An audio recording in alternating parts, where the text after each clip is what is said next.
All right, welcome to Hoops Tonight here at The Volume. Happy Monday, everybody. I hope all of you guys had a great weekend. We have finally made it to the NBA playoffs. My favorite time of year for basically every night over the next 2 months or so. We're gonna get to watch the best basketball players in the world play incredibly intense and high stakes games, which just leads to incredible basketball, and that's why I love it so much. We have a very busy week. For those of you guys who missed it last night, we went 40-plus minutes with Colin Cowherd talking some big-picture NBA playoff topics. Today, we're going to be covering the play-in games, previewing the 7-8 matchups in both conferences. So we're going to talk Lakers-Wolves and Heat-Hawks, and then brief mentions of the back end of the play-in tournament. And then throughout this week, pay close attention to the feeds because I'm going to be releasing 8 different videos breaking down all 8 of the NBA playoff series on every level, the schematics, the X's and O's, and the matchups, and everything that I expect to see on both ends of the floor in those series, just like we did last year. And then Tuesday night, we'll be doing an instant reaction video after the 2-7-8 games. Thursday, we're going to be doing a playoff preview episode where we talk about major big picture predictions and storylines with Carson. And then starting Saturday, every single night that there are games, we will be covering and breaking down those games. And it'll be a similar cadence to last year. At the start of the video, we'll do instant reactions. And then the second half of the video, we'll do deep dives into my film sessions from the morning after the games, which are where I get to learn the most about some of the schematic things that are taking place. So this is that crazy time of year. For the next couple of months, we're going to have videos coming out, sometimes multiple, almost every single day. So keep an eye on the feeds. You guys know the drill. Before we get started, subscribe to the Volume's YouTube channel so you don't miss any more of our videos. Follow me on Twitter at _JasonLT so you guys don't miss any show announcements. And if for whatever reason you guys miss one of these videos and you can't get back over to YouTube, you can always find these videos wherever you get your podcasts under Hoops Tonight. All right, let's talk some basketball. So Wolves-Lakers on Tuesday. A couple quick notes on the game. The Lakers are a 7.5-point favorite right now on FanDuel. Minnesota won the season series 2-1. However, the only Lakers win was the only time post-deadline that both LeBron James and Anthony Davis played. A little over a week ago, a double-digit win on the road in Minnesota.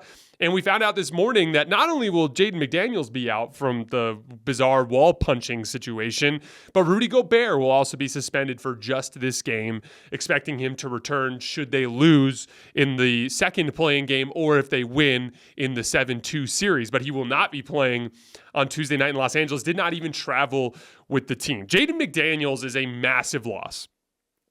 He's one of the best perimeter defenders in the league, looking to wrest that title away from the likes of Andrew Wiggins and Jason Tatum and some of the guys I talked about last season.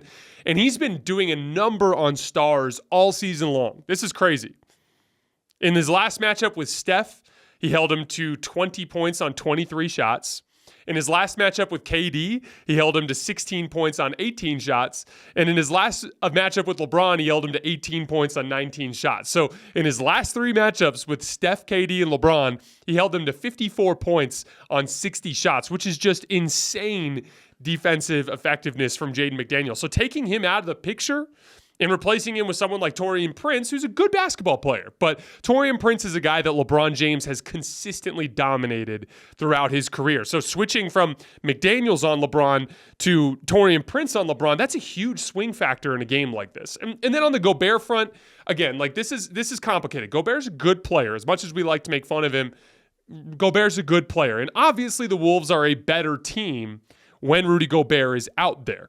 But I do think that the Lakers are a much better team overall, and the Wolves need to create a weird environment and a different type of game to win this game.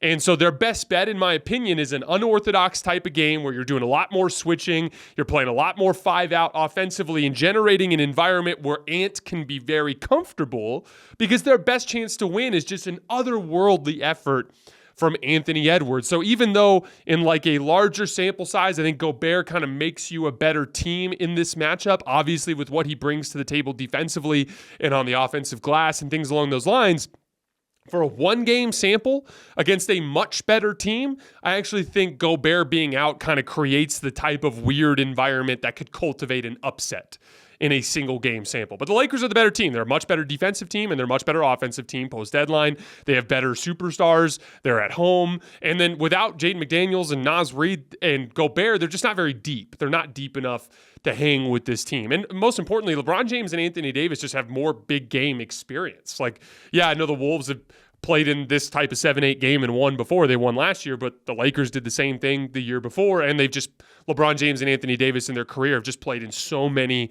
monumentally important games. They're going to be the more confident, more talented, and simply better team. So having Rudy Gobert out of the picture, in my opinion, kind of creates that bizarre set of circumstances that gives them actually a better chance for that miracle type of game. And Anthony Edwards, I mean, I was so incredibly impressed by him last night. I've always said that I view Anthony Edwards as like guard LeBron.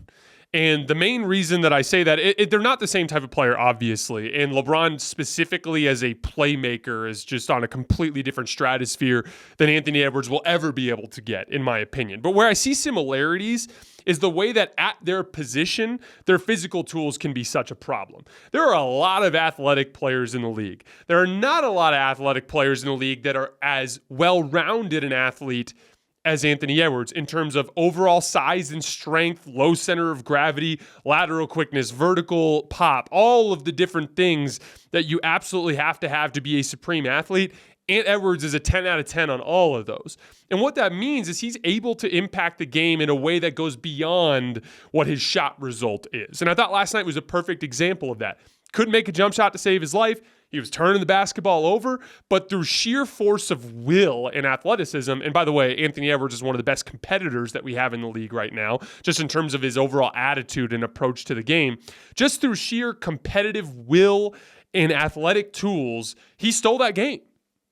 Brandon Ingram was amazing in that game from the standpoint of polish, but Anthony Edwards won it with just sheer force of will and athleticism. That's been the thing that I always see get lost when we're evaluating players. You watch a guy like LeBron and you watch a guy like Kevin Durant. Kevin Durant's undeniably more polished. But LeBron James has had a more successful career because he has a more imposing competitive force of will, and he's just a much better all-around athlete when you combine all of his attributes. And those sorts of things just come together in this stage in a way that's more reliable, in my opinion, than your ability to hit a pull-up jump shot. A nightmare game for Anthony Edwards, but he made monumental defensive plays. He had 13 rebounds, 4 steals, 4 blocks. One of the most incredible defensive plays I've ever seen, a play where he's completely out of position, and CJ McCollum has a straight line drive going to the rim, goes up with 2 hands to dunk it. Anthony Edwards comes flying in out of the corner. His head is above the rim as he swats CJ out of existence and goes the other way, turns it over, but gets the ball back and gets an and one. Again, just his overwhelming athletic gifts are what allow him to be impactful on a night in, night out basis in a way that guys that are incredibly dependent on their skill set and how they can be a little bit more inconsistent. And like, again, I think he went 8 for 21 from the field in this game. And a big part of that was the fact that he was able to supplement his jump shooting by getting to the rim. I think he was 3 for 11 on jump shots, but he was able to get to the rim and make some shots. And he made some big shots down the stretch of this game. He is the key to them being able to win a 1-game sample against a much better team like the Lakers. Have him feel comfortable from the opening tip. Have him feel like he's got more space to get to the rim. When he starts generating dribble penetration, the on-ball defender will give him more space. That makes it so that his pull-up threes are a higher quality shot. Again, it just is a better kind of like set of circumstances for Anthony Edwards to have a 35, 40-point night, which is what they're going to need to beat the Lakers. So that's just basically a very long way of me saying I actually think Rudy Gobert being out kind of gives Minnesota a better chance in this one game, albeit you desperately need him should you win or should you get the 8 seed for a playoff series. From a matchup perspective, judging from what we learned in that game a couple Fridays ago, I should say, we know that with Gobert being off the floor, the Lakers are going to try to put Anthony Davis on Kyle Anderson. It's going to be their best bet to try to keep him around the basket despite Rudy Gobert being off the floor. He still will be able to help there, but it's never quite the same as when a guy's in the dunker spot or rolling to the basket. It's easier to linger around the rim there than it is if he's kind of relocating around the perimeter, even if you're not guarding him on his spot up attempts. And Kyle Anderson can drive that closeout and make little pop shots and floaters in the lane. So like it's a better spacing concept for Minnesota, but I do think Anthony Davis will guard Kyle Anderson whenever he's on the floor and linger around the basket as much as possible. I think they'll put LeBron James on Karl Towns and have him primarily just worry about him at the three-point line. We noticed in the second half of their game against the Timberwolves a few Fridays ago that they're going to put Jared Vanderbilt on Anthony Edwards as much as they can. So wouldn't be surprised if you see Jared Vanderbilt on Ant from the opening tip. And then I expect Austin Reeves to be guarding Mike Conley, and then Dennis Schroeder, when he checks in the game, will guard Mike Conley. And I think they'll tuck D'Angelo Russell away on Taurean Prince. So I think we saw some of those matchups bear out in that second half against the Wolves. Again, it's always a little different because that was a bench group in that game with Gobert off the floor, whereas this will be a starting group. But I think that's kind of the way that we're going to see this shake down. On the other end of the floor, I think you'll see Taurean Prince on LeBron James with some Kyle Anderson on LeBron James. But my guess is they'll put Kyle Anderson on Jared Vanderbilt and try to get him as the guy who's going to be the hard double guy. Because in their last matchup, if you guys remember, Anthony Davis, I should say, just barbecued both Gobert and Karl Towns, but especially Karl Towns in single coverage in the fourth quarter in the post. Just regular post moves just was killing him. And we've also seen in 4 of Anthony Davis's last 8 games, him finish with less than 20 points because of teams aggressively doubling him and him struggling to handle that. So in this game, I expect the Timberwolves to hard double Anthony Davis as much as possible and do some doubling of LeBron as well. So from a matchup standpoint, you love to double team with length, right? Because the way you beat double teams is by making kick out passes to shooters, specifically the right shooter that can beat the double team, right? And if you pressure the ball, usually what they'll do on a double team is the guy they'll leave open is in the weak side corner. And so the more you pressure the ball, that's a long pass. And if that has to be a looping pass over the top as opposed to a straight line pass in his chest, that buys you time to rotate out to the shooter. So doubling with a guy like Kyle Anderson, who's got super long arms and is excellent at getting deflections, that's the best way to try to make LeBron James and Anthony Davis feel uncomfortable in those double teams. So I think they'll end up putting Kyle Anderson on Jared Vanderbilt and using him as the aggressive double team guy.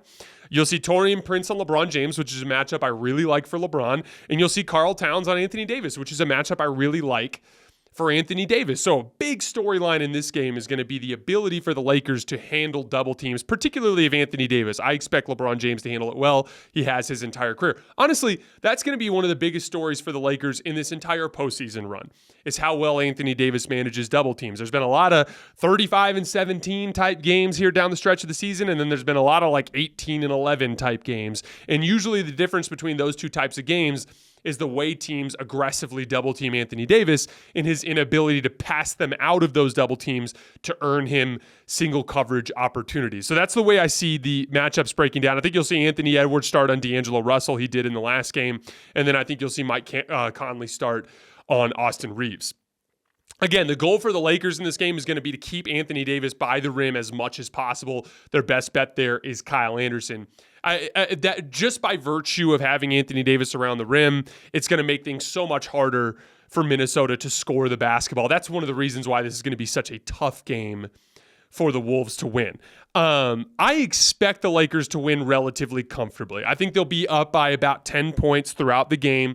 The Lakers are not a team that likes to put teams away. Unfortunately, it's kind of just part of the psyche of LeBron James and Anthony Davis. As soon as they start to build a little bit of a margin, they relax.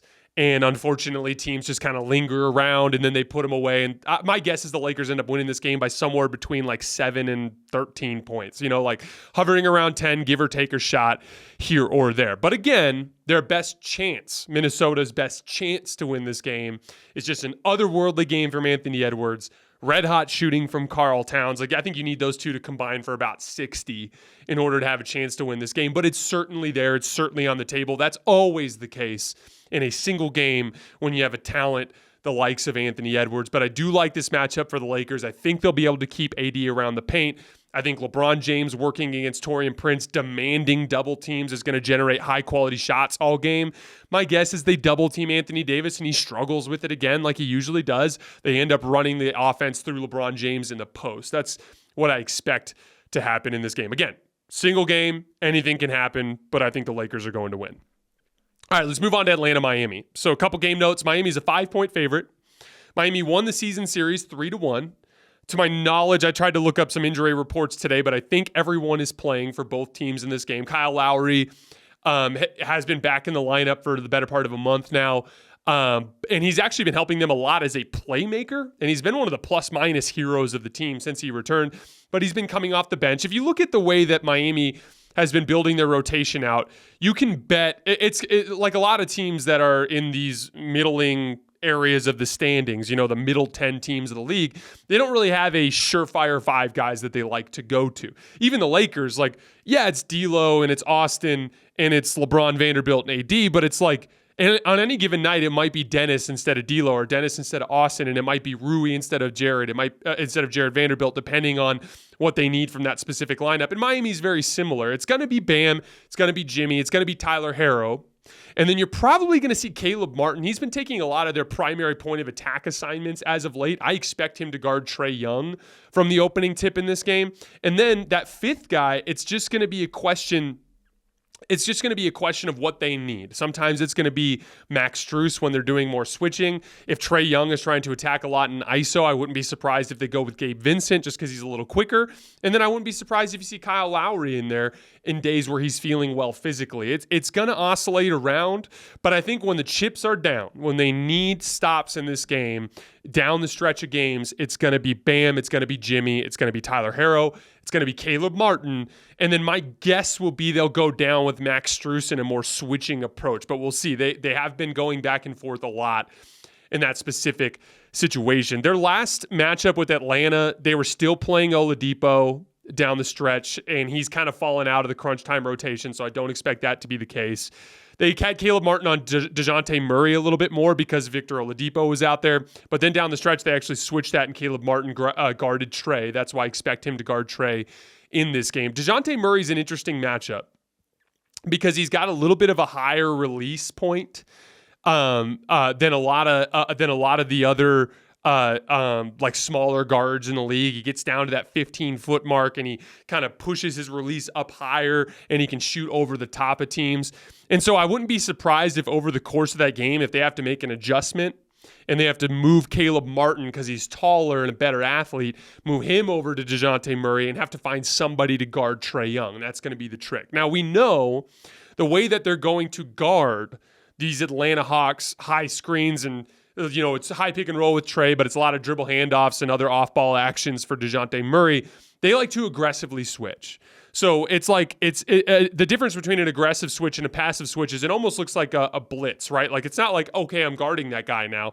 Bam will almost close out, like hard close out to the perimeter as Trae or DeJounte's coming off that screen, which usually forces them into a retreat dribble. The advantage there is if you can force those guards into a retreat dribble so that they can reassess the switch, that gives you an opportunity to set your help defense in the background. Now, in their previous matchups this season, DeJounte Murray's actually had a good amount of success attacking Bam Adebayo in those switches. He can beat him off the dribble. He can knock down those pull-up jumpers over the top. DeJounte Murray's actually had some success there. Trae Young, Miami has consistently had his number. He's shooting 36% from the field against them this season, averaging over 5 turnovers per game. He usually struggles with those aggressive switches from Bam, but I think you're going to see a lot of switching. I think you're going to see a little bit more Max Strus because of the switching and his ability with his lower center of gravity and his big, strong size to box out guys like DeAndre Hunter, John Collins, and Clint Capella.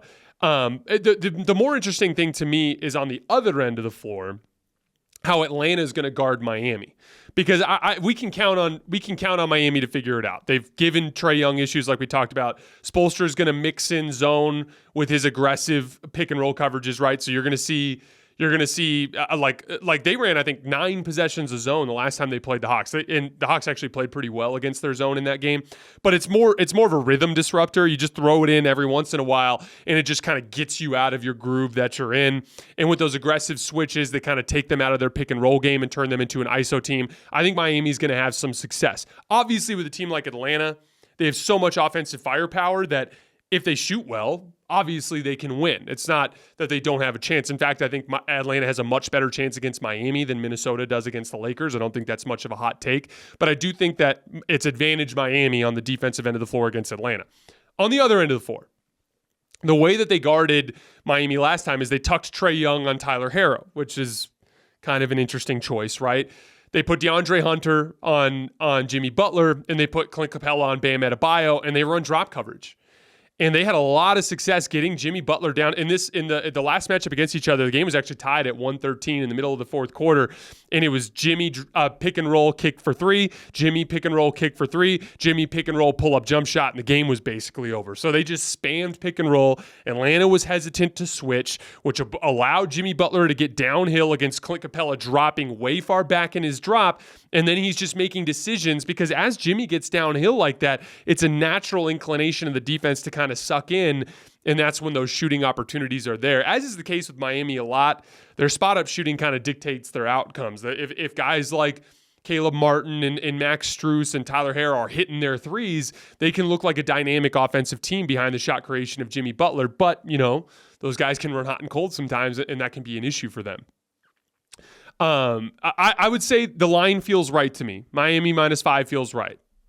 Again, Atlanta has enough offensive firepower that if they shoot well, they can win. But Miami has the best player in Jimmy Butler. They have the best coach by a mile in Eric Spoelstra. The Quinn Snyder thing. I want to see what he looks like when they overturn the roster this summer and they make some changes and have a whole training camp to institute stuff. I believe in Quinn Snyder and in the way that he's optimizing these guys offensively by prioritizing spacing. But in this matchup, you're taking Eric Spoelstra. He's going to be better with the schematics, the adjustments, and understand how to win this one game sample size. Miami's also at home, and they've fared well in this matchup for a while now. And so I think Miami will feel the most confident. So again, Atlanta has a better chance to win this game than, say, Minnesota does against the Lakers, but I think Miami makes sense as a 5-point favorite, and I believe they will win on their way to a series against the Boston Celtics. I'm not going to dive too deep into the lower-level playing games. Again, it's really this simple. I have to do 8 series previews this week, so I've got a lot of film to watch, and I'm not going to waste a bunch of time watching Thunder and Pelicans film when I don't think they're going to factor in a big way into this playoff run, right? Like, I think I'd rather watch lots of footage on, Knicks Cavs, for instance, right? So, but my best guess is I think Toronto beats Chicago. Chicago's defense is awesome, but they're a little bit undersized on the perimeter. They're a perimeter defense, ball-contained defense. And Toronto's a team that likes to ram it down your throat with big forwards to target your smaller guards. So I like that matchup for them. And Toronto's at home.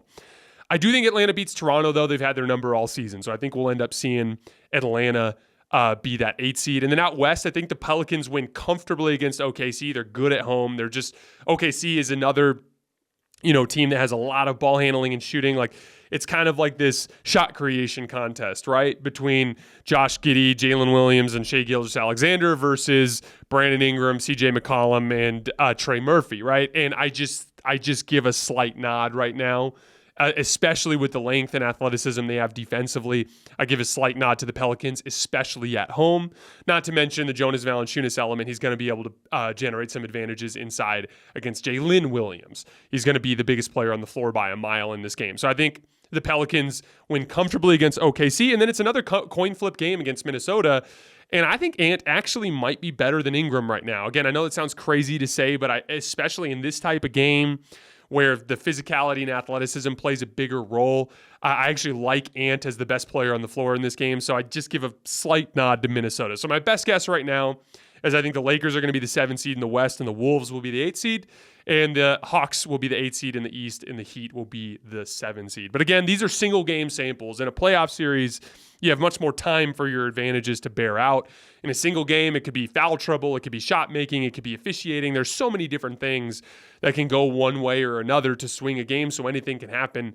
But those are just my best guess for right now. All right, guys, that's all I have for today. Remember to keep an eye on the feeds so that you guys can see all the season previews. Don't forget to check out our series previews. Don't forget to check out my show with Colin from last night. Thursday night, we'll be going with Carson, Tuesday night, instant reaction to the 7-8 games, and then we're into the playoff grind starting Saturday. As always, I appreciate you guys. I'm excited for this run. It's going to be a good time, and I will see you guys tomorrow.